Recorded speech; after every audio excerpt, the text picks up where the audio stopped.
तो आज हम बात करेंगे जो रेलवे में क्वेश्चन पूछा जाता है, बहुत ही इम्पोर्टेंट है जीडीसी एग्जाम के लिए, एलडीसी एग्जाम के लिए या फिर एमई एग्जाम के लिए। बहुत ही ज़्यादा इंपॉर्टेंट है। क्वेश्चन आंसर से यहीं से आते हैं, मैक्सिमम क्वेश्चन इसी से लड़ेगा, आपको बता देते हैं। और सारे क्वेश्चन को डील करेंगे वन बाय वन और सबको विस्तार से बताएंगे, पूरा डिटेल बताएंगे आपको। तो आज हम बात करते हैं चैप्टर 1 जनरल क्वेश्चन की, जो टेक्निकल क्वेश्चन है। स्टैंडर्ड व्हील गेज और पैसेंजर बीजी कोचिंग स्टॉकीज। तो पहले समझ ले व्हील बेस और व्हील गेज क्या होता है। तो व्हील गेज और व्हील बेस, आप देखिए व्हील गेज जो होता है ये एक्सल है, इसमें चक्का लगा हुआ है। तो ये दो चक्का का बीच की दूरी को व्हील गेज बोलते हैं। ये स्टैंडर्ड होता है 1600 mm का। जब पूछे याद रखिएगा 1600 प्लस माइनस प्लस 2 माइनस 1। जब स्टैंडर्ड पूछेगा तो 1600 mm होगा, और जब मैक्सिमम पूछेगा तो 1600 प्लस 2 जोड़ देगा, 1602 mm हो जाएगा मैक्सिमम। मिनिमम व्हील गेज हो जाएगा 1599। ये दो चक्का का बीच की दूरी को बोलते हैं व्हील गेज। और व्हील बेस के बाद आएगा जब एक ट्रॉली होगा, एक ट्रॉली में दो एक्सल लगा हुआ है, जो एक्सल का सेंटर डिस्टेंस होगा, एक्सल का सेंटर डिस्टेंस, उसको बोलते हैं व्हील बेस। और व्हील बेस आपको एलएचबी के लिए होता है 2560 mm, और आईसीएफ जो कोच है इसके लिए होता है 2896 mm। तो याद रखिए व्हील गेज होगा, दो चक्का का डिस्टेंस जो होगा वो व्हील गेज कहलाएगा। और व्हील बेस होगा दो एक्सल का डिस्टेंस, एक बोगी में एक्सल लगा रहेगा, दो एक्सल रहता लगा हुआ, चार चक्का लगा रहता है, तो दो एक्सल का डिस्टेंस को व्हील बेस बोलते हैं। जो एलएचबी कोच के लिए 2560 होता है, आईसीएफ के लिए 2896 mm होता है। और व्हील गेज जो होता है वो दो चक्का का दूरी बोलते हैं व्हील गेज। 1600 स्टैंडर्ड हो गया, यानी स्टैंडर्ड पूछेगा एसटीडी डिस्टेंस तो 1600 mm, मैक्सिमम डिस्टेंस पूछेगा तो 1602 mm, और मिनिमम पूछेगा तो 1599 mm। देखिए दूसरा क्वेश्चन है मैक्सिमम व्हील गेज और पैसेंजर बीजी कोच स्टॉक, तो 1602 mm हो जाएगा। मिनिमम परमिसिबल व्हील गेज और पैसेंजर बीजी कोचिंग स्टॉक तो 1599 हो जाएगा। इसके बाद पूछ रहा चौथा question, length over body of ICF BG coaches. Length over body ICF BG coaches होगा, मान लीजिए कोच है, लेंथ ओवर बॉडी पूछ रहा है। अगर इसमें बफर प्लंजर के साथ नहीं पूछ रहा है, सिर्फ लेंथ ओवर बॉडी पूछ रहा है, दोनों एक साथ बता देते हैं। तो लेंथ ओवर बॉडी में सिर्फ बॉडी का डिस्टेंस आप देखिएगा, ये कोच है, ये कोच है, आईसीएफ कोच है। आईसीएफ कोच का जो लंबाई होता है 21,337 mm होता है, 21,337 mm होता है। और जब ये पूछेगा प्लंजर के साथ पूरा तो डिस्टेंस बढ़ जाता है, कितना हो जाएगा 22,296 mm, या किसी सीजन में 22,297 mm भी होता है। ठीक है, तो याद रखिए जब सिर्फ बॉडी पूछेगा तो 21,337 mm आईसीएफ का, और जब इसे बफर के साथ पूछेगा डिस्टेंस तो हो जाएगा 22,297 या 296 mm। ठीक है, पांचवा क्वेश्चन पूछ रहा है wheel base of ICF bogie. Wheel base आपको बताए थे, आईसीएफ का व्हील बेस, देखिए व्हील बेस था, ये व्हील बेस था, व्हील बेस दो एक्सल का डिस्टेंस। आईसीएफ का कितना था 2896, तो इसका हो जाएगा 2896। इसके बाद है एट व्हाट इंटरवल, छठा question, intensive cleaning of any coaches. कोई भी कोच है, आईसीएफ कोच हो, एलएचबी कोच हो, इंटेंसिव क्लीनिंग होता है 1 मंथ पे। कितना पर होता है इंटेंसिव क्लीनिंग? 1 मंथ पे होता है, याद रखिएगा, वेरी वेरी इंपॉर्टेंट क्वेश्चन है। इसके बाद है what is interval of cleaning coach of water tank. अब वाटर टैंक है, कोच का वाटर टैंक है, वाटर टैंक का भी क्लीनिंग 1 मंथ पे होता है, 1 मंथ, याद रखिएगा, ये भी इंपॉर्टेंट है। वाटर टैंक का भी क्लीनिंग 1 मंथ पे करते हैं, इंसेंटिव कोच का भी क्लीनिंग 1 मंथ पे करते हैं। इसके बाद पूछ रहा what is the period of POH of OCV attach to the passenger coach. अब पीओएच होता है पीरियोडिक ओवरहोलिंग, याद करते जाइए, पीओएच पीरियोडिक ओवरहॉलिंग, और ओसीवी अदर कोच व्हीकल, ओसीवी का फुल फॉर्म होता है अदर कोच व्हीकल। तो ये सब क्वेश्चन छोटा छोटा डिटेल बताते जाएंगे, याद करते जाइए। तो वही बोल रहा 8वां number question, what is the period of POH of OCV attach to the passenger coach. इसका होता है 24 मंथ, याद रखिएगा कितना होता है 24 महीना, ओसीवी का 24 महीना, ठीक है। इसके बाद आएंगे अब क्वेश्चन नंबर 9 में, ये बोल रहा what shall be period of POH of coach attach to the mail express train. इसका भी होगा 24 मंथ, ये भी कितना होगा स्टार मार्क के लिए 24 मंथ। ये पूछ रहा था POH periodic overhauling of coach attach to mail express train, इसका भी होता है 24 मंथ। जनरली हमारे वर्कशॉप में जो कोच आते हैं सबका पीओएच होता है 18 महीना पर और आईओएच होता है 9 महीना पर, यह स्टैंडर्ड है, याद रखिए। पीओएच होता है 18 महीना पर आईसीएफ कोच का, और इंटरमीडिएट ओवर आईओएच होता है 9 महीना पर, यह स्टैंडर्ड है। जब वर्कशॉप में आता है जिसका पीरियोडिक ओवरहोलिंग होता है आईसीएफ कोच का 18 महीना पर, और आईओएच इंटरमीडिएट ओवरहोलिंग होगा 9 महीना पर। लेकिन ये बोल रहा है periodic overhauling of coach attach to the mail express train 24 month.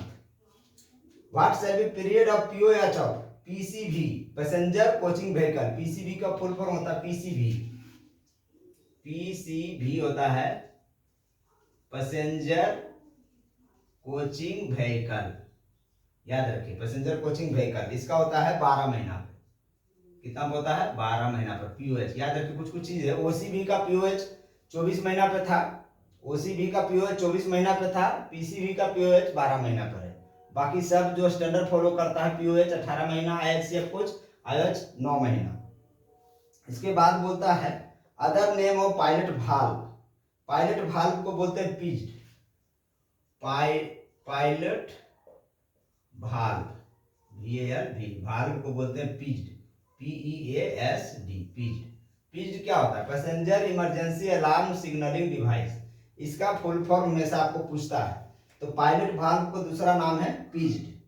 इसके बाद है what is the period of POH departmental coach except ART, ये बोल रहा है periodic overhauling of departmental coach except ART accident relief train, ARME accident relief medical equipment वाहन।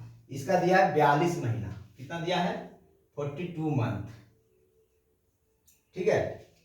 इसके बाद बोला transportation code of ladies compartment. तो लेडीज कंपार्टमेंट का ट्रांसपोर्टेशन कोड होता है वाई, याद रखिएगा।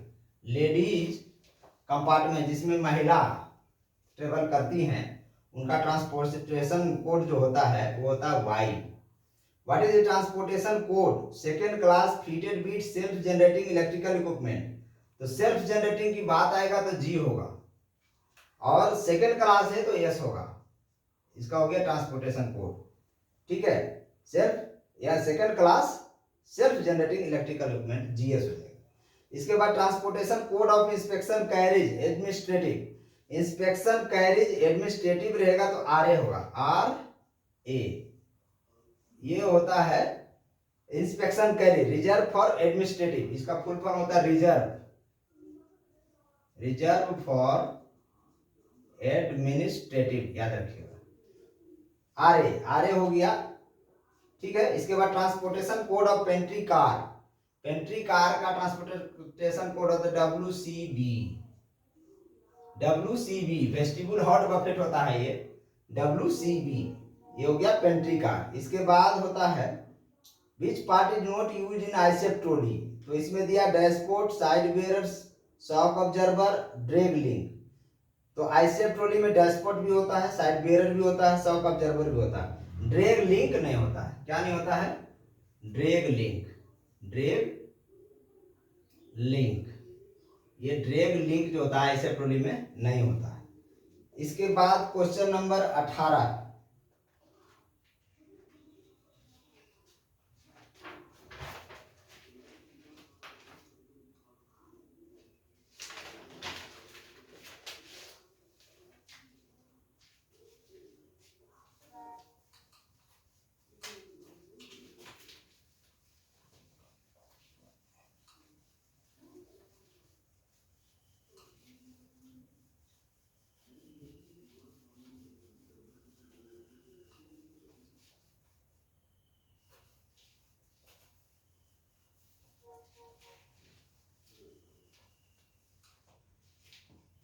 अच्छा, इसके बाद बता रहे हैं 18 number question, transportation code of vestibule second class 3 tier sleeper coach with self generating.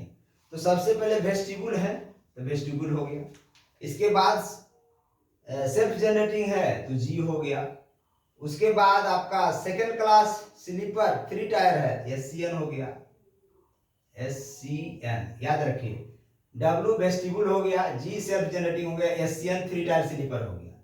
तो कोड आप पढ़ के ही बता सकते हैं इस चीज को। फिर बोल रहा transportation code of vestibule third class 2 tier sleeper coach with self generating electrical equipment and ladies compartment.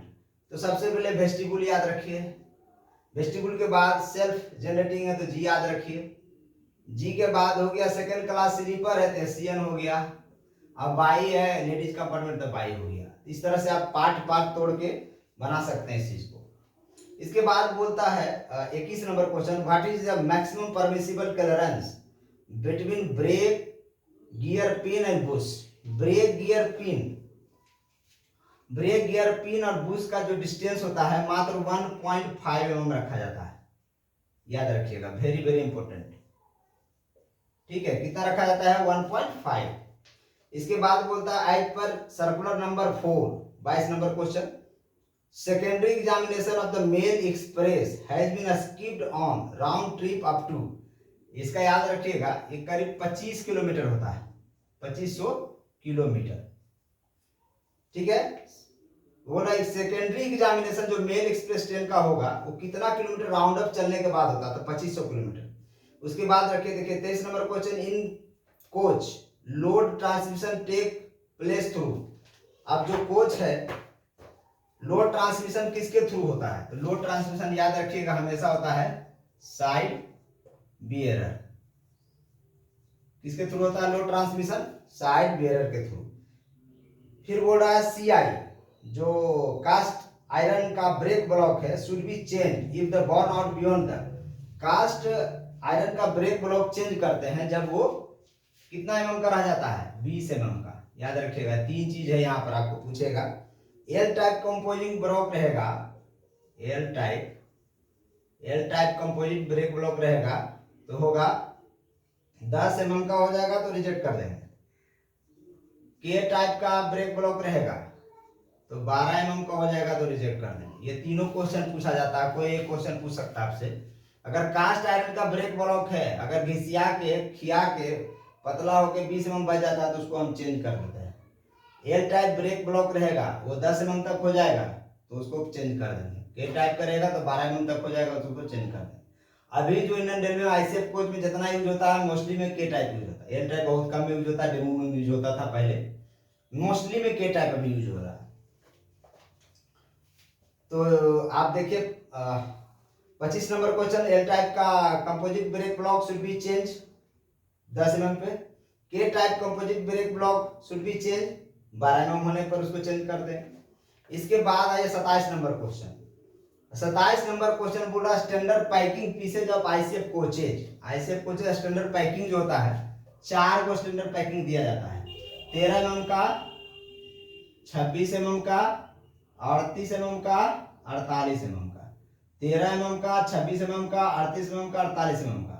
और ये पैकिंग चक्का के डाया के हिसाब से दिया जाता है, ये हम आपको आगे डिटेल बताएंगे कि चक्का का डाया कितना रखेंगे, किस हिसाब से इसको दिया जाएगा, बताएंगे आपको। यानी मोस्टली जो आईसीएफ कोच है, जो ट्रॉली है, उसमें जो पैकिंग दिया जाता है 13 mm का, 26 mm का, 38 mm का, 48 mm का, ये दिया जाता है। इसके बाद coaching stock accident involve human life inquiry. अगर कोई रेलगाड़ी दुर्घटना होता है तो उसका ह्यूमन लाइफ का इंक्वायरी कौन करता है, CRS, commissioner of railway safety. कौन करता है, CRS, commissioner of railway safety, याद रखते जाइए। इसके बाद बोलता है yellow strip on the end wall of the ICF indicate. आप देखे होंगे कोच में, जब भी कोच रहता है, कोच के सबसे पीछे वाला सबसे कॉर्नर पर यहाँ पर पीला रंग का स्ट्रिप लगा रहता है, पीला रंग का, देखें सभी कोच में ये पीला रंग दिखाता है एंटी टेलीस्कोपिक। ठीक है, एंटी टेलीस्कोपिक क्या होता है कि एक्सीडेंट में ये कुछ हद तक बचाता है। इसके बाद देखिए व्हाट डिफेक्ट इज बोल रहा है 30 नंबर क्वेश्चन देखिए, what defect is detecting UST. UST ultrasound test होता है, यूएसटी को होता है अल्ट्रासाउंड टेस्ट। अल्ट्रासाउंड टेस्ट किया जाता है तो इंटरनल क्रैक देखते हैं। इसे क्या देखते हैं, एक एक्सल है, एक्सल के अंदर अगर कहीं पर इंटरनल क्रैक है तो ये हम यूएसटी के माध्यम से चेक करते हैं। एक्सल का इंटरनल क्रैक चेक करते हैं। इसके बाद original hall HAL bogie with speed potential. HAL bogie आता था पहले जमाना में, HAL बोगी, उसका स्पीड होता था 92 किलोमीटर पर आवर, याद रखिए। इसके बाद है what is the coder life of steel body coaches. जितना भी ICF कोच है, डाइनिंग हॉल पेंट्री कार जिसमें हम लोग चलते हैं ICF कोच पर, तो ICF कोच का जो कोडर लाइफ होता है 25 साल होता है। कितना होता है, 25 ईयर। ICF कोच का कोडर लाइफ कितना होता है, 25 साल। फिर पूछेगा कोडर लाइफ IRS कोच, जो पहले जमाने में काठ का कोच आता था, उसका कोडर लाइफ होता था IRS कोच का वो 30 बरस था, 30 ईयर। तो coder life of ICF coach हो गया 25 साल, coder life of IRS coach हो गया 30 साल। और LHB का डिफाइन अभी नहीं है, LHB का कोडर लाइफ अभी डिफाइन नहीं है, लेकिन इसको मान के चल रहा है लोग कि ये 30 से 35 साल इसका भी हो सकता है, 30 से 35 साल, लेकिन अभी कैलकुलेशन इसका नहीं हुआ है। इसके बाद है codal life of light utilisation category of coaches. Light utilisation category coach मतलब जैसे आपका GM सैलून हो गया, जितना भी सैलून है, GM सैलून हो गया, लाइट यूटिलाइजेशन कोच यूज नहीं होता जल्दी, तो इसका जो कोडर लाइफ होगा 40 साल होगा। लाइट यूटिलाइजेशन कोच का कोडर लाइफ हो जाएगा 40 साल। इसके बाद 35 number question, periodic overhauling earning less than 2.5 lakh kilometre per annum is 12 महीना। कितना होगा इसका, 12 मंथ। ठीक है, याद रखिएगा, periodic overhauling yarn less than 2.5 kilometre per annum 12 महीना। इसके बाद है 36 number question, standard thickness of compensating ring. तो कंपनसेटिंग रिंग होता है 6 mm का। कितना होता है कंपनसेटिंग रिंग, 6 mm का, याद रखिए कंपनसेटिंग रिंग 6 mm का होता है। उसके बाद बोला 2 टायर, बोला टेयर weight of WGS CZAC। WC देखिए यहां पर लिखिएगा WGS CZAC। अब देखिए W वेस्टिब्यूल हो गया, सेल्फ जनरेटिंग हो गया, सेकंड क्लास हो गया, इस CZ मैंने क्या हो गया, चेयर कार का ये दर्शाता है, और AC है, चेयर कार AC है, ठीक है, जनरल चेयर कार AC है, यानी वेस्टिब्यूल। और इसका टेयर वेट पूछ रहा है, टेयर वेट का मतलब हो गया खाली में कितना इसका वेट है, तो कितना हो जाएगा 49.3 ton, 49.3 ton. Payload of WGS CZAC, इसका पेलोड पूछ रहा है कि इसके ऊपर कितना आदमी बैठेगा। 78 सीट होता है, 78 सीट होता है, तो इसमें आदमी बैठता है कितना 5.680 टन। ठीक है, इसका जो चेयर कार AC का टेयर वेट था 49.3 टन, और लोड इसमें पे लोड मतलब कितना आदमी चढ़ता है सामान के साथ, उसका लोड हो गया 5.680 टन। तो दोनों जोड़ दीजिएगा तो ग्रोस लोड आ जाएगा, दोनों जोड़ दीजिएगा तो ग्रोस वेट आ जाएगा, GROSS gross WIGST। Gross weight कितना हो गया, ग्रोस वेट हो जाएगा 54 टन, 54.98 टन। ठीक है, खाली डब्बा जो खाली चेयर कार था उसका वेट था 49.3 टन, पेलोड हो गया 5.6 टन, दोनों जोड़ दिए तो ग्रोस लोड बन गया 54.92 टन। यानी ये CZAC का जो होगा इसका वेट होगा 54.98 ton. Total payload of WGS-CWAC। अब देखिए, एक ये तो हो गया चेयर कार का बात।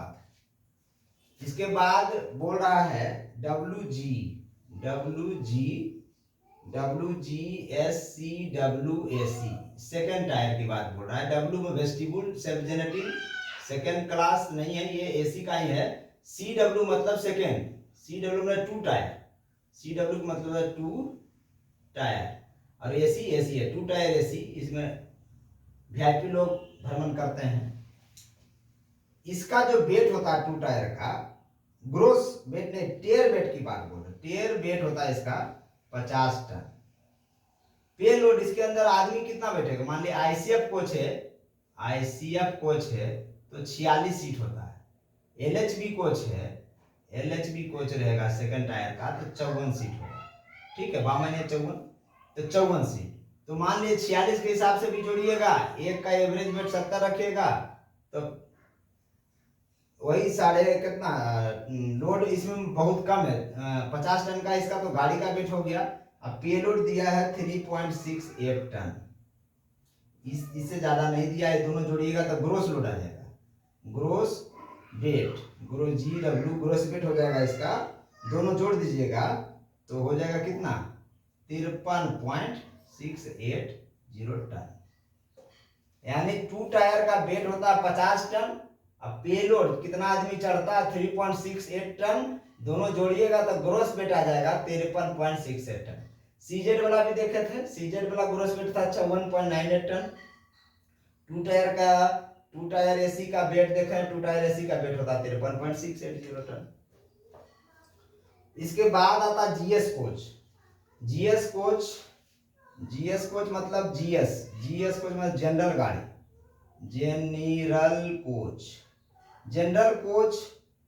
जनरल कोच का जो नॉर्मल पेलोड है 5.85 टन है। नॉर्मल पेलोड कितना चढ़ता है, लेकिन इसमें तो 200-300 आदमी चढ़ जाता है। ठीक है, 100% आदमी इसमें चढ़ जाता है, कितना 100% से ज्यादा आदमी इसमें चढ़ता है। ठीक है, तो इसका जो वेट होगा वो सबसे ज्यादा होगा। तो टेयर वेट इसका पूछता है, GS का टेयर वेट कितना होगा, GS का 36.99 टन। यानी GS जनरल गाड़ी का जो वेट होगा 36.99 टन होगा। अब पेलोड था कितना था, पेलोड मात्र 5.85 टन। ठीक है, तो दोनों जोड़ दीजिएगा, ये दोनों जोड़ दीजिएगा तो ग्रोस वेट निकल जाएगा इसका, 100% आदमी आता है। अब total payload of GS coach पूछे, टोटल पेलोड तो हो जाएगा 11.70 टन। टोटल पेलोड की बात बोल रहे हैं, नॉर्मल पेलोड इसका बहुत कम था 5.85, लेकिन टोटल पेलोड सामान सब रख देगा तो 11.70 टन हो गया। और इसका जो GS कोच का 36.99 टन होता है वेट, तो टोटल जोड़ दीजिएगा दोनों का तो हो जाएगा ग्रोस वेट। तो आज यही समाप्त करते हैं, 45 क्वेश्चन आज हो गया है। नेक्स्ट वीडियो में 46 नंबर क्वेश्चन आगे डिटेल हम बताएंगे। तो इसको बार बार वीडियो को देखिए, बार बार इसको पढ़िए, आपका पूरे डिटेल हम बताते जाएंगे, आपको याद कराते जाएंगे। जय हिंद, जय इंडियन रेलवे।